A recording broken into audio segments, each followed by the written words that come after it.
Assalamualaikum warahmatullahi wabarakatuh. Kami dari kelompok 11 akan mempresentasikan tentang Pancasila sebagai sistem filsafat. Adapun subtema yang akan kami bahas yaitu 1. Pengertian filsafat. Kedua, Pancasila sebagai sistem. Ketiga, kesamaan sila-sila Pancasila sebagai suatu sistem filsafat. Keempat, nilai-nilai Pancasila menjadi dasar dan arah keseimbangan antara hak dan kewajiban. Pengertian filsafat. Filsafat atau filosofia, philein adalah cinta atau mencintai. Sophia adalah kebijakan, kearifan, hikmah, hakikat, dan kebenaran. Cinta pada kebijaksanaan atau kebenaran yang hakiki.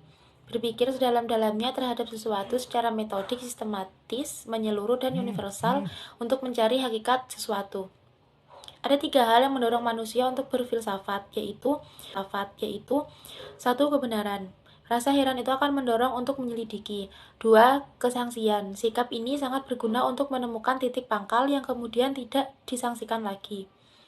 3. Kesadaran akan keterbatasan. Manusia jika menyadari bahwa dirinya sangat kecil dan lemah, terutama bila dibandingkan dengan alam sekelilingnya. Pancasila sebagai sistem filsafat. Pancasila sebagai jati diri bangsa Indonesia. Kuasa materialisme. Nilai-nilai dalam Pancasila sudah ada dan hidup sejak zaman dulu yang tercermin dalam kehidupan sehari-hari. Kedua, rumusan Pancasila sebagai suatu sistem. Sistem adalah suatu kesatuan bagian-bagian yang saling berhubungan, saling bekerja sama untuk suatu tujuan tertentu dan secara keseluruhan merupakan suatu kesatuan yang utuh. Ciri-ciri sistem sebagai berikut. 1. Sebagai kesatuan bagian-bagian. Kedua, bagian-bagian tersebut mempunyai fungsi sendiri-sendiri. Ketiga, saling berhubungan dan saling bergantungan. Keempat, semuanya dimaksud untuk mencapai suatu tujuan bersama atau tujuan sistem. Yang kelima, terjadi dalam lingkungan yang kompleks. Kesatuan sila-sila Pancasila sebagai suatu sistem filsafat. Aspek ontologis. Ontologis adalah filsafat yang menyelidiki makna yang ada atau eksistensi dan keberadaan. Sumber ada, jenis ada, dan hakikat ada. Termasuk ada alam, manusia, metafisika, dan kesemestaan atau kosmologi.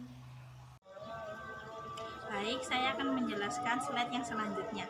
Dasar ontologi Pancasila adalah manusia yang memiliki hakikat mutlak monopluralis, oleh karenanya disebut sebagai dasar ontologis.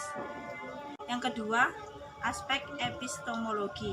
Epistemologi adalah bidang atau cabang filsafat yang menyelidiki asal, syarat, susunan, metode, dan validasi ilmu pengetahuan. Yang ketiga, aspek aksiologi. Aksiologi mempunyai arti nilai manfaat atau pikiran. Ilmu menurut Bramlett, aksiologi adalah cabang filsafat yang menyelidiki A. Tingkah laku moral yang berwujud etika, B. Ekspresi etika yang berwujud estetika dan seni dan keindahan, C. Sosiopolitik yang berwujud ideologi. Terima kasih. Aksiologi adalah cabang filsafat yang menyelidiki kata nilai, sumber nilai, jenis nilai, termasuk estetika, etika, ketuhanan, dan agama. Nilai-nilai Pancasila menjadi dasar arah keseimbangan antara hak dan kewajiban. Apabila memahami nilai-nilai dari sila-sila Pancasila, akan terkandung beberapa hubungan manusia yang melahirkan keseimbangan antara hak dan kewajiban. 1. Hubungan vertikal. 2. Hubungan horizontal. 3. Hubungan alamiah.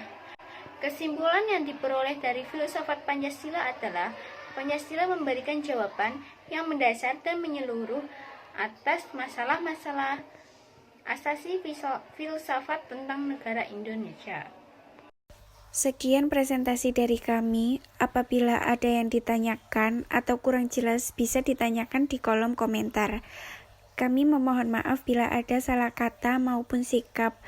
Presentasi kami akhiri. Wassalamualaikum warahmatullahi wabarakatuh.